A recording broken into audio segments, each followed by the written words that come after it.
Leis agus an bblion nó bóilte linne bíon chuid bhathagaine i cuiineh ar chúrsaí sláinte gandát, agus ar iirecht níos fearr anamh ó hebh na haclíochta gá.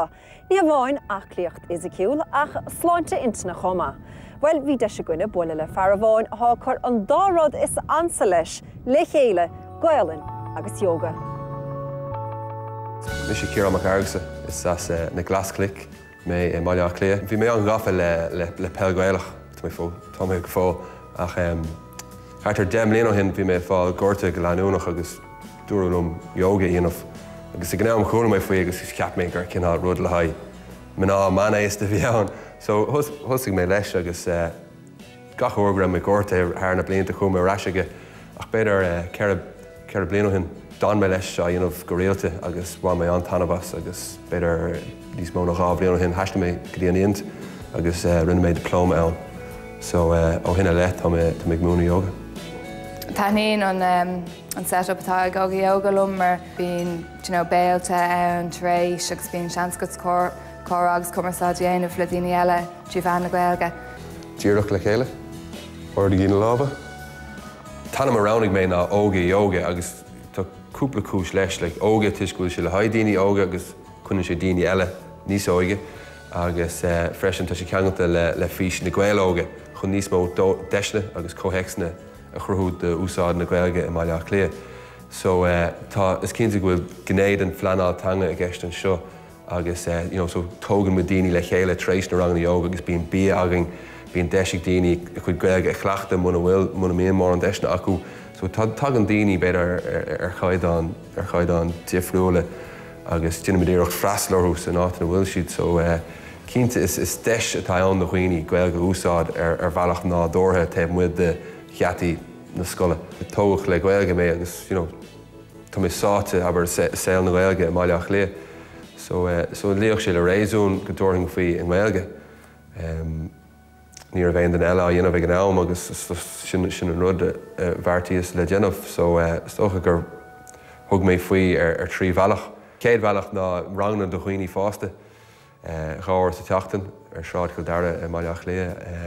An dara cheann scoilne, so is múntóir manscoile Gaeilge mé so téimisteach go dtí na scoilne na bunscoilne agus manscoilne thart ar bhaile clé agus a gunda heile a déanamh ceirlinn yoga agus ranganna yoga leis na páiste agus na dégóirí agus an tríú bailach nach séirí yoga so mar hampla chumar chuig an Portingale agus bhí séirí yoga going an sin go thomláin trí Gaeilge le bíáling counteráling. Nálig so ag glúba an coscan tosaí, nálig den glún tachtasteach. So tugad míad cúchulainn ar an gceann seo, ahar cúchulainn, liú na gréine. An buntáiste is mó atá ann don chonádaine ná go gearraíonn sé linn fáil réile strus.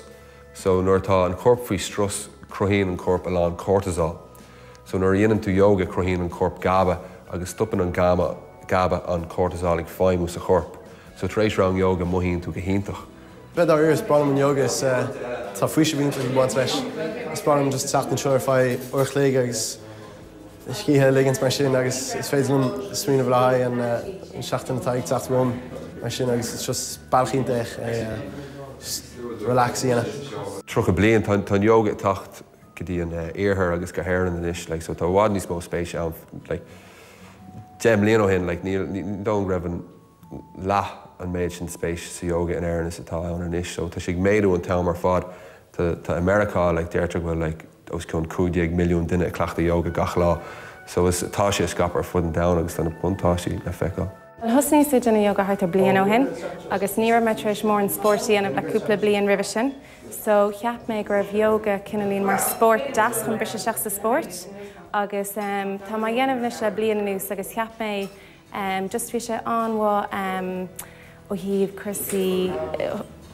chusaí ebride go meach seansa go mo scéalagan tréis an scoile agus just cheap méid dordaigh sé mo spirit agus just bhí sé go mata mo chorp agus bhí rud ag an sosiálta buint le óga yoga mar bheith muid go meach gur dínar tréis sé agus just cheap méid just gur sé go deas just bhí sé fellin nach domsa. Feictar níos go bhfuil imróirí sport ar fud an domhain is ag dul a dro an yoga. Agus an cúis ná gur gabhraíonn sé go mór le gortathe a chruthíonn tú thar tréimhse ama. So aber go bhfuil tú ag kicán an léróid an bailach céine nó ag imirt ledóga nó péróid tá tú gúsáid na matán céine. Agus le sin tá teannas a cruthú agat na matán sin. So cabhraíonn yoga leat an chothraíocht áil idir na matán ar fad agus na matán sin, an teannas na matán sin is scuile. An alóisteach. An alómach. Seas nó léim siar. So an rud faoi yoga ná gur féidir le daoine ag aon cinál levéil tosú leis an yoga. So ní gá go méocht tú de luachlasí nó déanamh marathons nó aonar mar sin. Is féidir le ó fáistí go do chuoine na 7 8 i léon chúis nach féile le dhéanamh. So mar hampla tréis an nullag is deisíntach é an áireach le haid tús nua agus chun beidir arthórta de chorp tréis beidir dul thar fár. An brí atá le yoga ná aontas. Agus sin an aontas idir de chorp de anáú de intin agus de spirit. So an rud is fearr faoi sin dumsa, an rud is fearr faoi yoga dumsa ná go nascann sé nuair sin le chéile.